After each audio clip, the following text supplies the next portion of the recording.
ತನ್ನ ಪ್ರಜೆಗಳಿಗೆ ಅಮೆರಿಕ ಎಚ್ಚರದಿಂದ ಇರುವಂತೆ ಸೂಚನೆ ಕೊಟ್ಟಿದೆ. ಇರಾನ್ ಅನ್ನು ಬೆಂಬಲಿಸುವ ಜನ ಪ್ರಪಂಚದಾದ್ಯಂತ ಇದ್ದಾರೆ. ಅವರು ಅಮೆರಿಕದ ಪ್ರಜೆಗಳ ಮೇಲೆ ದಾಳಿ ಮಾಡಬಹುದು.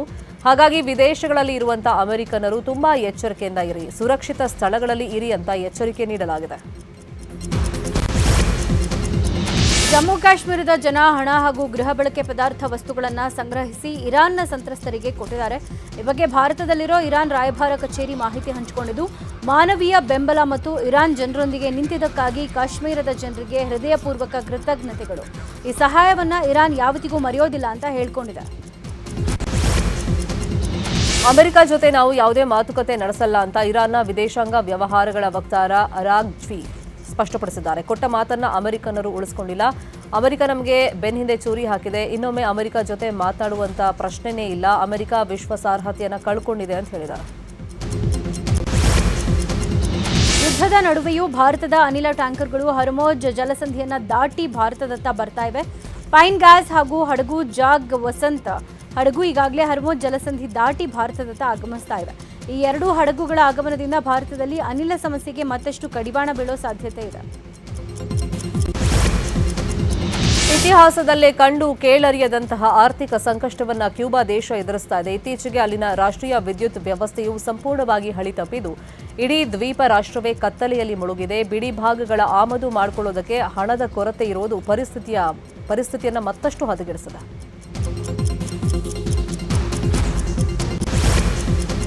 ಈಗ ಗ್ಯಾಸ್ ಎಮರ್ಜೆನ್ಸಿ ಸುದ್ದಿಗಳು. ಇವತ್ತಿನಿಂದ ರಾಜ್ಯಗಳಿಗೆ ಹೆಚ್ಚುವರಿ ಅನಿಲ ಪೂರೈಕೆ ಮಾಡೋಕೆ ಕೇಂದ್ರ ಸೂಚನೆ ಕೊಟ್ಟಿದೆ. ಈ ಬೆನ್ನಲ್ಲೇ ಹೋಟೆಲ್ ಉದ್ಯಮಕ್ಕೆ ಚೇತರಿಕೆ ಸಿಗೋ ಸಾಧ್ಯತೆ ಇದೆ. 50% ಕಮರ್ಷಿಯಲ್ ಗ್ಯಾಸ್ ಸಿಗೋ ನಿರೀಕ್ಷೆಯಲ್ಲಿ ಹೋಟೆಲ್ ಉದ್ಯಮ ಇದೆ. ಇನ್ನು ಪಿಜಿ ಹಾಗೂ ಆಹಾರ ವಲಯದ ಮೇಲೆ ಪರಿಣಾಮ ಬೀರಿರೋ ಹಿನ್ನೆಲೆ ಕೇಂದ್ರದ ನಿರ್ಧಾರ ಪಿಜಿ ಹೋಟೆಲ್ ಮಾಲೀಕರಿಗೆ ಸ್ವಲ್ಪ ನಿರಾಳತೆ ತಂದುಕೊಟ್ಟಿದೆ. ಕೇಂದ್ರ ಸರ್ಕಾರಕ್ಕೆ ಹೋಟೆಲ್ ಸಂಘಟನೆ ಧನ್ಯವಾದ ತಿಳಿಸಿದೆ. ಇನ್ನು ಇವತ್ತಿನಿಂದ ಸಿಲಿಂಡರ್ ಪೂರೈಕೆ ಸರಿಯಾಗಿ ಮುಂದುವರೆದರೆ ಮುಚ್ಚಿರೋ ಹೋಟೆಲ್ಗಳು ಮತ್ತೆ ಓಪನ್ ಆಗೋ ಸಾಧ್ಯತೆ ಇದೆ. ಇಂದಿನಿಂದ ವಾಣಿಜ್ಯ ಬಳಕೆಯ ಸಿಲಿಂಡರ್ 50% ಸರಬರಾಜು ಮಾಡುವುದಕ್ಕೆ ಕೇಂದ್ರ ಸೂಚನೆ ನೀಡಿರುವಂತಹ ಹಿನ್ನೆಲೆಯಲ್ಲಿ ಸಚಿವ ಮುನಿಯಪ್ಪ ತುರ್ತು ಸಭೆಯನ್ನು ಕರೆದಿದ್ದಾರೆ. ಐಒಸಿ, ಎಚ್ಪಿಸಿ, ಬಿಪಿಸಿ, ಜಿಎಐಎಲ್ ಗ್ಯಾಸ್ ಅಧಿಕಾರಿಗಳೊಂದಿಗೆ ಸಭೆಯನ್ನು ನಡೆಸ್ತಾ ಇದ್ದಾರೆ. 50% ಕಮರ್ಷಿಯಲ್ ಸಿಲಿಂಡರ್ ನೀಡಲು ಕೇಂದ್ರ ಸರ್ಕಾರ ಹೇಳಿದೆ. ಲಭ್ಯವಿರೋ ಸಿಲಿಂಡರ್ಗಳನ್ನು ಯಾವ ರೀತಿ ಯಾರಿಗೆ ವಿತರಣೆ ಮಾಡಬೇಕು, ಹೇಗೆ ವಿತರಣೆ ಮಾಡಬೇಕು ಅಂತ ಸಭೆಯಲ್ಲಿ ಚರ್ಚೆಯನ್ನು ಮಾಡಲಾಗಿದೆ. ಇಂದಿನಿಂದ ಹೋಟೆಲ್ ಉದ್ಯಮಕ್ಕೆ ಕೊಂಚ ರಿಲೀಫ್ ಸಿಗುವಂತ ಸಾಧ್ಯತೆ ಇದೆ. ಇತ್ತ ಯಾದಗಿರಿಯಲ್ಲಿ ಸಿಲಿಂಡರ್ಗಾಗಿ ಜನ ಪರಿತಪಿಸ್ತಾ ಇದ್ದಾರೆ. ಸುರಪುರ ಪಟ್ಟಣದಲ್ಲಿ ಜನ ಸಿಲಿಂಡರ್ ಪಡೆಯೋಕೆ ಕ್ಯೂ ನಿಂತಿದ್ದಾರೆ.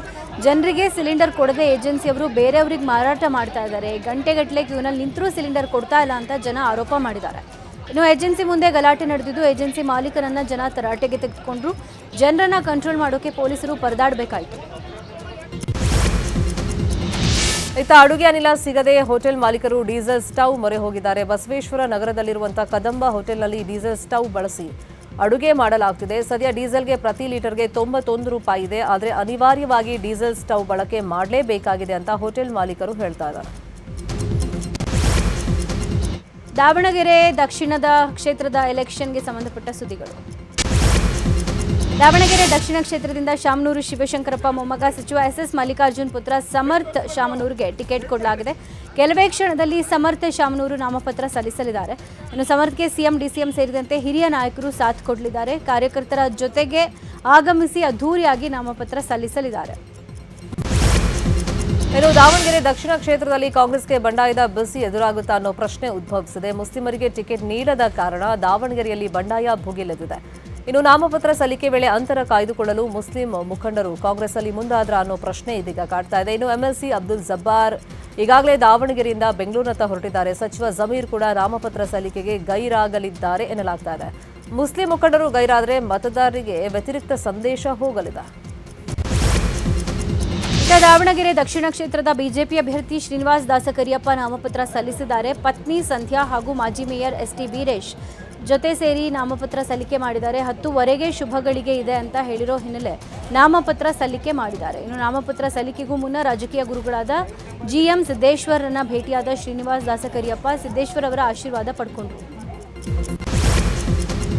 ಇನ್ನು ನಾಮಪತ್ರ ಸಲ್ಲಿಕೆಗೂ ಮುನ್ನ ಶ್ರೀನಿವಾಸ್ ದಾಸಕರಿಯಪ್ಪ ಟೆಂಪಲ್ ರನ್ ಮಾಡಿದ್ದಾರೆ. ದಾವಣಗೆರೆ ದಕ್ಷಿಣ ಭಾಗದ ಆನೆಕೊಂಡ ಬಸವೇಶ್ವರ ಸ್ವಾಮಿ ದೇವಸ್ಥಾನ, ನಗರ ದೇವತೆ ದುರ್ಗಾಂಬಿಕಾ ದೇವಸ್ಥಾನ, ಆಂಜನೇಯ ಸ್ವಾಮಿ ದೇವಸ್ಥಾನಕ್ಕೆ ತೆರಳಿ ಪೂಜೆಯನ್ನ ಸಲ್ಲಿಸಿದರು. ಗರಡಿ ಮನೆಯ ಆಂಜನೇಯ ಸ್ವಾಮಿ ಮೂರ್ತಿ ಮುಂದೆ ನಾಮಪತ್ರ ಹಾಗೂ ಬಿ ಫಾರ್ಮ್ ಇಟ್ಟು ಕುಟುಂಬ ಸಮೇತ ವಿಶೇಷ ಪೂಜೆ ಸಲ್ಲಿಸಿ ಗೆಲುವಿಗಾಗಿ ಪ್ರಾರ್ಥಿಸಿದರು. ದಾವಣಗೆರೆ ದಕ್ಷಿಣ ಕ್ಷೇತ್ರದ ಉಪಚುನಾವಣಾ ಕಣದಿಂದ ಶಿವಸೇನೆ ಹಿಂದೆ ಸರಿದಿದೆ. ಇವತ್ತು ನಾಮಪತ್ರ ಸಲ್ಲಿಸೋಕೆ ತಯಾರಿ ನಡೆಸಿದ್ದ ಶಿವಸೇನೆ ಚಿಹ್ನೆ ಸಂಬಂಧಪಟ್ಟ ಪ್ರಕ್ರಿಯೆ ವಿಳಂಬ ಆದ ಹಿನ್ನೆಲೆ ಚುನಾವಣೆಗೆ ಸ್ಪರ್ಧಿಸದೇ ಇರೋಕೆ ಶಿಂಧೆ ಬಣದ ಶಿವಸೇನೆ ನಿರ್ಧಾರ ಮಾಡಿದೆ. ಚುನಾವಣೆ ಸ್ಪರ್ಧಿಸೋದಾಗಿ ಘೋಷಿಸಿ ಬಿಜೆಪಿಗೆ ತಲೆನೋವಾಗಿದ್ದ ಶಿವಸೇನೆ ಇದೀಗ ಅಂತಿಮ ಹಂತದಲ್ಲಿ ಚುನಾವಣಾ ಕಣದಿಂದ ಹಿಂದೆ ಸರಿದಿದೆ.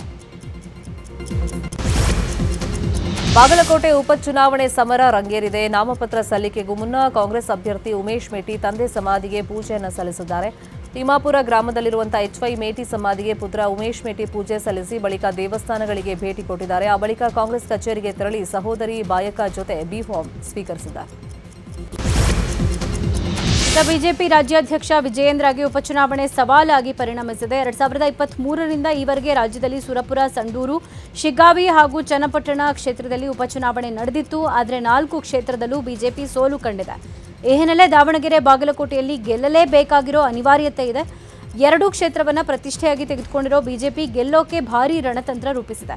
ಇನ್ನು ವಿಜಯೇಂದ್ರಗೆ ಇದು ಪ್ರತಿಷ್ಠೆಯ ಪ್ರಶ್ನೆಯಾಗಿದ್ದು ತನ್ನ ಪಕ್ಷದ ಅಭ್ಯರ್ಥಿಯನ್ನ ಗೆಲ್ಲಿಸಲೇಬೇಕಾದ ಒತ್ತಡದಲ್ಲಿದ್ದಾರೆ. ಬಾಗಲಕೋಟೆಯಲ್ಲಿ ಉಪಚುನಾವಣೆ ಬಗ್ಗೆ ಬಿಜೆಪಿ ರಾಜ್ಯಾಧ್ಯಕ್ಷ ಬಿವೈ ವಿಜಯೇಂದ್ರ ಮಾತಾಡಿದ್ದು, ಬೈ ಎಲೆಕ್ಷನ್ ಇಂದಿನ ವಾತಾವರಣ ಗಮನಿಸಿದ್ರೆ ಬಾಗಲಕೋಟೆಯಲ್ಲಿ ಕಮಲ ಅರಳೋದು ಶತಸಿದ್ಧ ಅಂತ ಹೇಳಿದ್ದಾರೆ. ಹಿಂದೆ ಶಿರಾ, ಕೆಆರ್ಪೇಟೆಯಲ್ಲಿ ಕಾಂಗ್ರೆಸ್ ತಂತ್ರ ಕುತಂತ್ರ ಮಾಡಿದ್ದು ನೋಡಿದ್ದೀನಿ. ಚುನಾವಣೆಗೆ ಗೋಣಿ ಚೀಲದಲ್ಲಿ ಹಣ ತರ್ತಾರೆ. ನಾಲಾಯಕ್ ಕಾಂಗ್ರೆಸ್ ಸರ್ಕಾರದ ವಿರುದ್ಧ ಜನ ಬೇಸತ್ತಿದ್ದಾರೆ. 2 ಕ್ಷೇತ್ರಗಳಲ್ಲಿ ಗೆಲುವು ನಮ್ಮದೇ ಅಂತ ಹೇಳಿದ್ದಾರೆ. ಈಗ ರಾಜಕೀಯದ ಸುದ್ದಿ. ಮಾಜಿ ವಿಧಾನ ಪರಿಷತ್ ಸದಸ್ಯ ಕರಿಯಣ್ಣ ಸಂಗಟಿ ವಿಧಿವಶರಾಗಿದ್ದಾರೆ. ಅವರಿಗೆ 60 ವರ್ಷ ವಯಸ್ಸಾಗಿತ್ತು. ಬಹು ಅಂಗಾಂಗ ವೈಫಲ್ಯದಿಂದ ಬಳಲ್ತಾ ಇದ್ದ ಕರಿಯಣ್ಣ ಸಂಗಟಿ ಬೆಂಗಳೂರಿನ ಖಾಸಗಿ ಹಾಸ್ಪಿಟಲ್ನಲ್ಲಿ ಕೊನೆ ಉಸಿರೆಳೆದಿದ್ದಾರೆ. ಡಿಸಿಎಂ ಡಿಕೆಶಿ ಆಪ್ತರಾಗಿದ್ದ ಕರಿಯಣ್ಣ 2 ಬಾರಿ ಕೊಪ್ಪಳ ಜಿಲ್ಲಾ ಪಂಚಾಯತ್ ಅಧ್ಯಕ್ಷರಾಗಿ ವಿಧಾನ ಪರಿಷತ್ ಸದಸ್ಯರಾಗಿಯೂ ಸೇವೆ ಸಲ್ಲಿಸಿದರು. ಚಾಲಕನ ಎಡವಟ್ಟಿನಿಂದ ಬೈಕ್ಗೆ ಬಸ್ ಗುದ್ದಿ ಬಸ್ ಕೆಳಗೆ ನುಗ್ಗಿದೆ. ತುಮಕೂರು ಜಿಲ್ಲೆ ಶಿರಾ ತಾಲೂಕಿನ ಮದಲೂರು ಗ್ರಾಮದಲ್ಲಿ ಘಟನೆ ನಡೆದಿದೆ. ಅಗಳಿಯಿಂದ ಶಿರಾಗೆ ಬರ್ತಾ ಇದ್ದ ಖಾಸಗಿ ಬೈಕ್ ಗುದ್ದಿದೆ. ಬಸ್ ಗುದ್ದಿದ ರಭಸಕ್ಕೆ ಬಸ್ ಕೆಳಗೆ ನುಗ್ಗಿದೆ. ಬೈಕ್ ಸವಾರನಿಗೆ ಗಂಭೀರ ಗಾಯಗಳಾಗಿದ್ದು ಶಿರಾ ಆಸ್ಪತ್ರೆಗೆ ದಾಖಲಿಸಲಾಗಿದೆ. ಘಟನಾ ಸ್ಥಳಕ್ಕೆ ಶಿರಾ ಗ್ರಾಮಾಂತರ ಪೊಲೀಸರು ಭೇಟಿ ನೀಡಿ ಪರಿಶೀಲಿಸಿದ್ದಾರೆ. ರಾಜ್ಯ ಸರ್ಕಾರಕ್ಕೆ ಒಳ ಮೀಸಲಾತಿ ಬಿಸಿ ತುಪ್ಪವಾಗಿ ಪರಿಣಮಿಸಿದೆ. ಒಳ ಮೀಸಲಾತಿ ವಿರೋಧಿಸಿ ಸಿಎಂ ತವರು ಜಿಲ್ಲೆಯಲ್ಲಿ ಬಲಗೈ ಸಮುದಾಯ ಒಕ್ಕೂಟ ಇವತ್ತು ಬೃಹತ್ ಪ್ರತಿಭಟನೆಗೆ ಸಜ್ಜಾಗಿದೆ. ಮೈಸೂರಿನ ಟೌನ್ ಹಾಲ್ ಮುಂಭಾಗ ಬೃಹತ್ ಪ್ರತಿಭಟನೆಗೆ ಸಿದ್ಧತೆ ಮಾಡಿಕೊಳ್ಳಲಾಗ್ತಾ ಇದೆ. ಪಕ್ಷಾತೀತವಾಗಿ ಪ್ರತಿಭಟನೆಗೆ ಸಹಕಾರ ನೀಡುವಂತೆ ಸಮುದಾಯದ ನಾಯಕರು ಮನವಿ ಮಾಡಿದ್ದಾರೆ. ಮಂಡ್ಯದಲ್ಲಿ ಅಧಿಕಾರಿಗಳು ಗೋಲ್ಮಾಲ್ ಮಾಡಿರುವಂತಹ ಆರೋಪ ಕೇಳಿಬಂದಿದೆ. ಅಧಿಕಾರಿಗಳು ಸಾವಿರಾರು ಎಕರೆ ಜಮೀನು ಗುಳುಂ ಮಾಡಿದ್ದಾರೆ ಅಂತ ಶ್ರೀರಂಗಪಟ್ಟಣದ ಎಂಎಲ್ಎ ರಮೇಶ್ ಬಂಡಿ ಸಿದ್ದೇಗೌಡ ಆರೋಪ ಮಾಡಿದ್ದಾರೆ. ಪಾಂಡವಪುರದ ಉಪವಿಭಾಗ ಅಧಿಕಾರಿ ಶ್ರೀನಿವಾಸ್ ಕೋಟಿ ಬೆಲೆ ಬಾಳುವ ಜಾಗಕ್ಕೆ ಅಕ್ರಮ ಖಾತೆ ತೆಗೆದು ಮಾರಾಟ ಮಾಡಿದ್ದಾರೆ ಅಂತ ಆರೋಪಿಸಿರುವಂತಹ ರಮೇಶ್ ಬಂಡಿ ಸಿದ್ದೇಗೌಡ ಸಿಎಂಗೆ ದೂರು ನೀಡಲು ಮುಂದಾಗಿದ್ದಾರೆ. ಹಾಡಹಗಲೇ ಮರಳು ದಂಧೆಕೋರರು ಕೆರೆ ಮಣ್ಣು ಅಕ್ರಮವಾಗಿ ಲೂಟಿ ಮಾಡ್ತಾ ಇದ್ದಾರೆ. ವೀಕೆಂಡ್ ಬಂದ್ರೆ ಸಾಕು ಪೊಂಬರಹಳ್ಳಿ ಕೆರೆಯಲ್ಲಿ ಜೆಸಿಬಿ ಹಾಗೂ ಟ್ರ್ಯಾಕ್ಟರ್ ಬಳಸಿ ಮಣ್ಣು ಸಾಗಾಣಿಕೆ ಮಾಡಲಾಗ್ತಾ ಇದೆ. ಅಕ್ರಮ ಮಣ್ಣು ಗಣಿಗಾರಿಕೆ ತಡೆಯುವಂತೆ ಪೊಂಬರಹಳ್ಳಿ ಗ್ರಾಮಸ್ಥರು ಗ್ರಾಮ ಪಂಚಾಯತ್ ಅಧಿಕಾರಿಗಳಿಗೆ ಒತ್ತಾಯಿಸಿದ್ದು ಅಧಿಕಾರಿಗಳ ವಿರುದ್ಧ ಕ್ರಮಕ್ಕೆ ಆಗ್ರಹಿಸಿದ್ದಾರೆ. ಚಿಕ್ಕಮಗಳೂರಲ್ಲಿ ಕಾಡಾನೆ ಉಪಟಳ ಮಿತಿ ಮೀರಿದೆ. ತರೀಕೆರೆ ತಾಲೂಕಿನ ಕುಂದೂರು ಗ್ರಾಮದ ಸಮೀಪ ಕಾಡಾನೆ ಹಾವಳಿ ಇಟ್ಟಿದೆ. ಕೃಷಿ ಭೂಮಿಯಲ್ಲಿ ಬೀಡು ಬಿಟ್ಟ ಕಾಡಾನೆ ಜಮೀನನ್ನೆಲ್ಲ ಹಾಳು ಮಾಡಿದೆ. ಬಳಿಕ ಜನರ ಕೂಗಾಟ ಕೇಳಿ ಕಾಡಿನತ್ತ ಓಡಿದೆ. ಕಾಡಾನೆ ಹಾವಳಿ ಹಿನ್ನೆಲೆ ಗ್ರಾಮಸ್ಥರಲ್ಲಿ ಆತಂಕ ಮನೆ ಮಾಡಿದ್ದು ಕಾಡಾನೆ ಸ್ಥಳಾಂತರಕ್ಕೆ ಸ್ಥಳೀಯರು ಒತ್ತಾಯಿಸಿದ್ದಾರೆ. ಶಿವಮೊಗ್ಗ ಮೃಗಾಲಯದಲ್ಲಿ ನೀರಾನೆ ದಾಳಿಗೆ ಮೃತಪಟ್ಟ ಡಾಕ್ಟರ್ ಸಮೀಕ್ಷಾ ಪ್ರಕರಣದ ತನಿಖೆ ಇವತ್ತಿನಿಂದ ಆರಂಭವಾಗಲಿದೆ. ಈಗಾಗಲೇ ಸ್ಥಳ ಮಹಜರು ಮುಗಿಸಿರುವಂತಹ ಪೊಲೀಸರು ಮೃಗಾಲಯದ ಸಿಸಿಟಿವಿಯನ್ನು ವಶಕ್ಕೆ ಪಡೆದಿದ್ದಾರೆ. ಇದೀಗ ಟೆಕ್ನಿಕಲ್ ಎವಿಡೆನ್ಸ್ ಕಲೆ ಹಾಕ್ತಾ ಇದ್ದು ಸಮೀಕ್ಷಾ ರೆಡ್ಡಿ ಮೊಬೈಲ್ ಇವತ್ತು ಎಫ್ಎಸ್ಎಲ್ಗೆ ಕಳುಹಿಸಲಾಗುತ್ತೆ. ಸ್ಥಳಕ್ಕೆ ಹೋಗೋದಕ್ಕೆ ಯಾರಾದರೂ ಸೂಚಿಸಿದ್ರಾ ಎಂಬ ಬಗ್ಗೆ ಮಾಹಿತಿ ಕಲೆ ಹಾಕಲಾಗ್ತಾ ಇದೆ. ಬಲ್ಡೋಟ ಮುಕುಂದ ಸುಮಿ ಕಾರ್ಖಾನೆ ವಿಸ್ತರಣೆ ಮಾಡಬಾರದು, ಬಸಾಪುರ ಕೆರೆಯನ್ನ ಸಾರ್ವಜನಿಕ ಉಪಯೋಗಕ್ಕೆ ಬಿಡಬೇಕು ಅಂತ ಆಗ್ರಹಿಸಿ ಇವತ್ತು ಬೆಂಗಳೂರಿನ ಫ್ರೀಡಂ ಪಾರ್ಕ್ನಲ್ಲಿ ಪ್ರತಿಭಟನೆ ನಡೆಯಲಿದೆ. ಕೊಪ್ಪಳ ಬಚಾವೋ ಆಂದೋಲನಾ ಸಮಿತಿ, ಕೊಪ್ಪಳ ಪರಿಸರ ಹಿತರಕ್ಷಣಾ ವೇದಿಕೆ ವತಿಯಿಂದ ಪ್ರೊಟೆಸ್ಟ್ ನಡೆಯಲಿದೆ. ಇದೀಗ ಕ್ರೈಮ್ ಲೋಕದ ಪ್ರಮುಖ ಸುದ್ದಿ. ಬೆಂಗಳೂರು ಕೋರ್ಟ್ನಲ್ಲಿ ಕೆಲಸ ಕೊಡಿಸೋದಾಗಿ ವಂಚಿಸ್ತಾ ಇದ್ದ ದಂಪತಿಯನ್ನ ಸಿಸಿಬಿ ಪೊಲೀಸರು ಬಂಧಿಸಿದ್ದಾರೆ. ನಿರುದ್ಯೋಗಿ ಮತ್ತು ಖಾಸಗಿ ಕಂಪನಿಯಲ್ಲಿ ಕೆಲಸ ಮಾಡ್ತಾ ಇದ್ದ ಅಮಾಯಕರನ್ನ ದಂಪತಿ ಜೈಸನ್ ಡಿಸೋಜಾ ಲವೀನಾ ಟಾರ್ಗೆಟ್ ಮಾಡ್ತಾ ಇದ್ರು. ಕೋರ್ಟ್ನಲ್ಲಿ ಡಿ ಗ್ರೂಪ್ ಕೆಲಸ ಕೊಡಿಸೋದಾಗಿ ಒಬ್ಬೊಬ್ಬರಿಂದ 10 ರಿಂದ 25 ಲಕ್ಷದ ತನಕ ಹಣ ವಸೂಲಿ ಮಾಡಿದ್ದಾರೆ. ಹೀಗೆ ಸುಮಾರು 500ಕ್ಕೂ ಹೆಚ್ಚು ಜನರಿಂದ ಹಣ ಪಡೆದಿರೋ ದಂಪತಿ 25 ಕೋಟಿಗೂ ಹೆಚ್ಚು ಹಣ ಪಡೆದು ವಂಚನೆ ಮಾಡಿದ್ದಾರೆ ಅಂತ ಆರೋಪ ಮಾಡಲಾಗಿದೆ. ಸಿಸಿಬಿ ಪೊಲೀಸರಿಂದ ಈಗ ಇಬ್ಬರನ್ನ ಬಂಧಿಸಲಾಗಿದ್ದು ವಿಚಾರಣೆ ಮಾಡ್ತಿದ್ದಾರೆ. ಗಾಂಜಾ ಅಮಲಿನಲ್ಲಿ ಸ್ನೇಹಿತನನ್ನೇ ಬರ್ಬರವಾಗಿ ಹತ್ಯೆಗೈದಿರುವಂತಹ ಘಟನೆ ಹಾಸನ ತಾಲೂಕಿನ ನಿಟ್ಟೂರು ಸಮೀಪದ ಹಂಗರಹಳ್ಳಿ ಗ್ರಾಮದಲ್ಲಿ ನಡೆದಿದೆ. 22 ವರ್ಷದ ವರುಣ್ ಕೊಲೆಯಾದ ಯುವಕ ಹಣಕಾಸು ವಿಚಾರದಲ್ಲಿ ಕೊಲೆ ಮಾಡಲಾಗಿದ್ದು 8 ಜನ ಸ್ನೇಹಿತರು ವರುಣ್ನನ್ನ ಬರ್ಬರವಾಗಿ ಕೊಂದು ಶವವನ್ನ ಸಂಪೂರ್ಣವಾಗಿ ಸುಟ್ಟಾಕಿದ್ದಾರೆ. 8 ಜನ ಆರೋಪಿಗಳ ವಿರುದ್ಧ ಕೇಸ್ ದಾಖಲಾಗಿದ್ದು 3ರನ್ನ ಪೊಲೀಸರು ವಶಕ್ಕೆ ಪಡೆದಿದ್ದಾರೆ. ದೇವಸ್ಥಾನದ ನಿಧಿ ದೋಚಿದವನಿಗೆ ಪಾಪ ಪ್ರಜ್ಞೆ ಉಂಟಾಗಿ ಠಾಣೆಗೆ ಶರಣಾಗಿದ್ದಾನೆ. ಕೊಪ್ಪಳ ಜಿಲ್ಲೆ ಕುಷ್ಟಗಿ ತಾಲೂಕಿನ ಮಾವಿನ ಇಟಗಿ ಗ್ರಾಮದಲ್ಲಿ ನಡೆದಿದೆ. ಮೌಲಾ ಸಾಬ್ ಮುಜಾವರ ಪೊಲೀಸರಿಗೆ ಶರಣಾದವ 2 ವರ್ಷಗಳ ಹಿಂದೆ ಹನುಮಸಾಗರ ಬಳಿಯ ಸೋಮಶಂಕರ ಲಿಂಗೇಶ್ವರ ದೇವಸ್ಥಾನದ ನಿಧಿಯನ್ನ ದೋಚಿದ್ದ. ಬಳಿಕ ಪಾಪ ಪ್ರಜ್ಞೆ ಕಾಡಿ ನಿನ್ನೆ ಪೊಲೀಸರಿಗೆ ಶರಣಾಗಿದ್ದಾನೆ. ಧಾರವಾಡದಲ್ಲಿ ಸರಣಿ ಮನೆಗಳ್ಳತನ ನಡೆದಿದೆ. ಮನೆಗೆ ಬೀಗ ಇದ್ದ ಮನೆಗಳೇ ಕಳ್ಳರು ಟಾರ್ಗೆಟ್ ಮಾಡಿ ಕಳ್ಳತನ ಮಾಡಿದ್ದಾರೆ. ಹೊಯ್ಸಳ ನಗರದ ಒಂದೇ ಓಣಿಯಲ್ಲಿ 2 ಮನೆ ಕಳ್ಳತನ ಆಗಿದೆ. ಮನೆಯಲ್ಲಿದ್ದ 150 ಗ್ರಾಂ ಚಿನ್ನ ಹಾಗೂ 3.5 ಲಕ್ಷ ಹಣ ದೋಚಿ ಪರಾರಿಯಾಗಿದ್ದಾರೆ. ಅದ ಲೇಕ್ ಸಿಟಿಯಲ್ಲೂ ಖದೀಮರು ಕೈಚಳಕ ತೋರಿದು ಮನೆಯಲ್ಲಿದ್ದ 250 ಗ್ರಾಂ ಚಿನ್ನದ ಜೊತೆ ಸಿಸಿಟಿವಿಯನ್ನು ಎಗರಿಸಿದ್ದಾರೆ. ಅಸ್ಸಾಂನ ಮಾಜಿ ಸಚಿವೆ ನಂದಿತಾ ಗರ್ಲೋಸಾ ಬಿಜೆಪಿಗೆ ರಾಜೀನಾಮೆ ಕೊಟ್ಟು ಕಾಂಗ್ರೆಸ್ಗೆ ಸೇರ್ಪಡೆ ಆಗಿದ್ದಾರೆ. ಈ ಬಗ್ಗೆ ಕಾಂಗ್ರೆಸ್ ಮಾಹಿತಿ ಹಂಚಿಕೊಂಡಿದ್ದು ನಂದಿತಾ ಗರ್ಲೋಸಾ ಕಾಂಗ್ರೆಸ್ಗೆ ಸೇರ್ಪಡೆಗೊಂಡಿದ್ದು ಸಂತೋಷ ಆಗಿದೆ. ಕಾಂಗ್ರೆಸ್ ನಂದಿತಾರನ್ನ ಹಾಫ್ಲಾಂಗ್ ಅಭ್ಯರ್ಥಿಯಾಗಿ ಘೋಷಿಸಲಿದೆ ಅಂತ ಹೇಳಿದ್ದಾರೆ. ಮಣಿಪುರದ ಕುಕಿಜೋ ಕೌನ್ಸಿಲ್ ಅಧ್ಯಕ್ಷ ಹೆನ್ಲಿಯಾನ್ ಥಾಂಗ್ಕ್ಲೆಟ್ ಅವರ ನಿವಾಸದ ಮೇಲೆ ಸ್ಥಳೀಯ ಯುವಕರ ಗುಂಪೊಂದು ನುಗ್ಗೋಕೆ ಪ್ರಯತ್ನಪಟ್ಟಿತು. ಹೀಗಾಗಿ ಮುಂಜಾಗ್ರತಾ ಕ್ರಮವಾಗಿ ಹೆನ್ಲಿಯಾನ್ ಥಾಂಗ್ಕ್ಲೆಟ್ ಅವರ ನಿವಾಸಕ್ಕೆ ಭಾರೀ ಭದ್ರತೆ ಒದಗಿಸಲಾಗಿದೆ. ಉತ್ತರ ಭಾರತದಲ್ಲಿ ಚೈತ್ರ ನವರಾತ್ರಿ ಆಚರಣೆ ಮಾಡಲಾಗ್ತಾ ಇದೆ. ಚೈತ್ರ ನವರಾತ್ರಿಯ 5ನೇ ದಿನವಾದ ಇವತ್ತು ದೆಹಲಿ, ಗುಜರಾತ್ ಹಾಗೂ ಮಹಾರಾಷ್ಟ್ರ ಸೇರಿದಂತೆ ಉತ್ತರ ಭಾರತದ ದೇವಸ್ಥಾನಗಳಲ್ಲಿ ವಿಶೇಷ ಪೂಜೆ ಸಲ್ಲಿಸಲಾಗ್ತಾ ಇದೆ. ಬೆಳಗಿನ ಜಾವದಿಂದಲೇ ಭಕ್ತಾದಿಗಳು ದೇವರ ದರ್ಶನ ಪಡೆದು ವಿಶೇಷ ಪೂಜೆಯಲ್ಲಿ ಭಾಗಿಯಾಗ್ತಿದ್ದಾರೆ.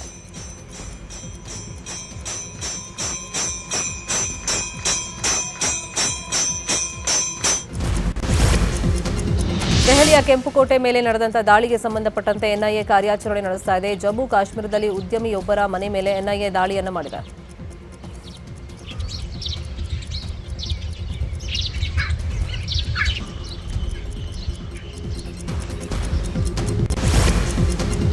ಬೇರೆ ವಿದ್ಯಾರ್ಥಿಯ ಹಾಸಿಗೆಯಲ್ಲಿ ಮಲಗಿದಕ್ಕೆ ವಿದ್ಯಾರ್ಥಿಗೆ ಹಾಸ್ಟೆಲ್ ವಾರ್ಡನ್ ಅಮಾನ್ಯವಾಗಿ ಥಳಿಸಿರೋ ಘಟನೆ ನಡೆದಿದೆ.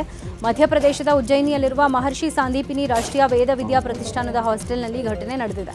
ಈ ಬಗ್ಗೆ ಸಾಮಾಜಿಕ ಮಾಧ್ಯಮದಲ್ಲಿ ಭಾರೀ ವಿರೋಧ ವ್ಯಕ್ತವಾಗಿದೆ.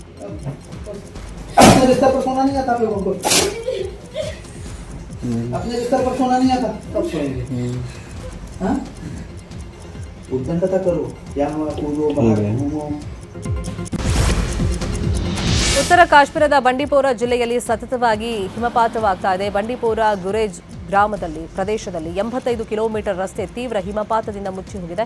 ಇದರಿಂದಾಗಿ ವಾಹನ ಸಂಚಾರಕ್ಕೆ ಅಡ್ಡಿ ಉಂಟಾಗಿದೆ. ರಸ್ತೆಯಿಂದ ಹಿಮ ತೆರವು ಕಾರ್ಯಾಚರಣೆಯನ್ನು ನಡೆಸಲಾಗ್ತಾ ಇದೆ.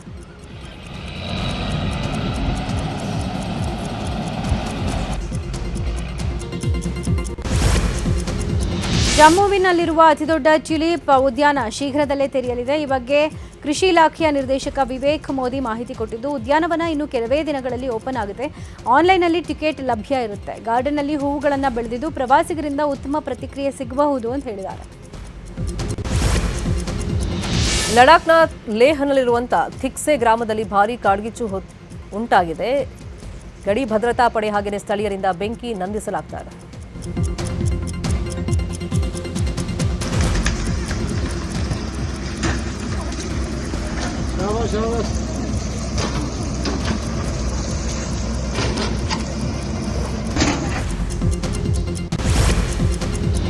ಇವತ್ತು ಸರ್ದಾರ್ ಭಗತ್ ಸಿಂಗ್ ದಿವಸ್ ಅಂಗವಾಗಿ ದೆಹಲಿಯಲ್ಲಿ ಭಗತ್ ಸಿಂಗ್ ಪ್ರತಿಮೆ ಅನಾವರಣಗೊಳಿಸಲಾಗಿದೆ. ದೆಹಲಿ ಮುಖ್ಯಮಂತ್ರಿ ರೇಖಾ ಗುಪ್ತಾ ಪ್ರತಿಮೆ ಅನಾವರಣಗೊಳಿಸಿದರು. ಸಿಎಂ ರೇಖಾ ಅವರಿಗೆ ಹಲವು ಸಚಿವರು ಸಾಥ್ ಕೊಟ್ಟರು.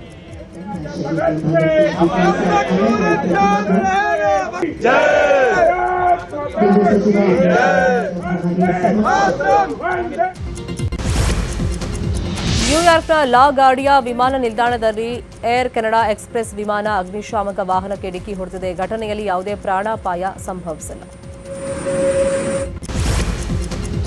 ಈಗ ಸ್ಪೋರ್ಟ್ಸ್ ಸುದ್ದಿ. 19ನೇ ಆವೃತ್ತಿಯ ಐಪಿಎಲ್ನಲ್ಲಿ ಆರ್ಸಿಬಿ ತವರಿನ ಪಂದ್ಯಗಳನ್ನು ವೀಕ್ಷಿಸಲು ಚಿನ್ನಸ್ವಾಮಿಗೆ ಹೋಗಬೇಕು ಅಂದ್ಕೊಂಡಿದ್ದವರಿಗೆ ಶಾಕ್ ಎದುರಾಗಿದೆ. ಹಿಂದೆಗಿಂತಲೂ ಅಧಿಕ ದರ ತೆರೋಕೆ ಸಿದ್ಧವಿದ್ದರಷ್ಟೇ ಟಿಕೆಟ್ ಸಿಗುತ್ತೆ ಅಂತ ಹೇಳಲಾಗ್ತಾ ಇದೆ. ಈ ಬಾರಿ ಟಿಕೆಟ್ ದರ ಹಿಂದಿನಗಿಂತಲೂ ದುಬಾರಿ ಆಗಿರುತ್ತೆ ಅಂತ ಹೇಳಲಾಗಿದ್ದು, ಕನಿಷ್ಠ ದರ 3,750 ರೂಪಾಯಿ ಹಾಗೆ ಗರಿಷ್ಠ ದರ 47,000 ರೂಪಾಯಿ ಆಗಿರುತ್ತೆ ಅಂತ ಹೇಳಲಾಗ್ತಾ ಇದೆ. ಡೈನಮಿಕ್ ಪ್ರೈಸಿಂಗ್ ಪಾಲಿಸಿಯಂತೆ ಬೇಡಿಕೆಯ ಅನುಸಾರ ದರ ಹೆಚ್ಚಳ ಮಾಡಲಾಗಿದೆ.